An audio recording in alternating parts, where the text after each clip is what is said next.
போல் அந்த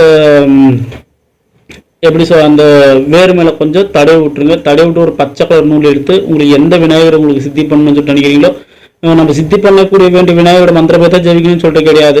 உங்களுக்கு எந்த விநாயகர் மந்திரம் நல்லா தெரியுமோ அந்த மந்திரத்தை சொல்லி நீங்கள் உருவேற்றலாம். உருவேற்றிட்டு அந்த நூல் பச்சை நூல் சொன்ன பார்த்தீங்களா, அதை சுற்றி நல்லா நெருக்கமாக சுற்றிக்கிட்டே நீங்கள் சுற்றிக்கிட்டே அந்த மந்திரத்தை சொல்லணும். நல்லா நெருக்கமாக சுற்றிட்டு அதை என்ன பண்ணுறது, இந்த நூல் முடிகிற வரைக்கும் நீங்கள் சுற்றுங்க. நூலை பாதிலே கட் பண்ணாதீங்க, சரிங்களா?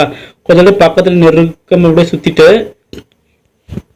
தாயத்தில் அடைக்க முடிஞ்சா தாயத்தில் அடைச்சிக்கங்க. அப்படி தாயத்தில் அடைக்க முடியலையா, அப்படியே அந்த நூலை கட்டிட்டு அந்த வேர் கூட சேர்த்து கட்டிட்டு உங்கள் வலது பக்கம் புஜம் இருக்குல்ல, தாயத்துக்காக நம்ம போடுவோம்ல கவுரு, சிகப்பு கவுரு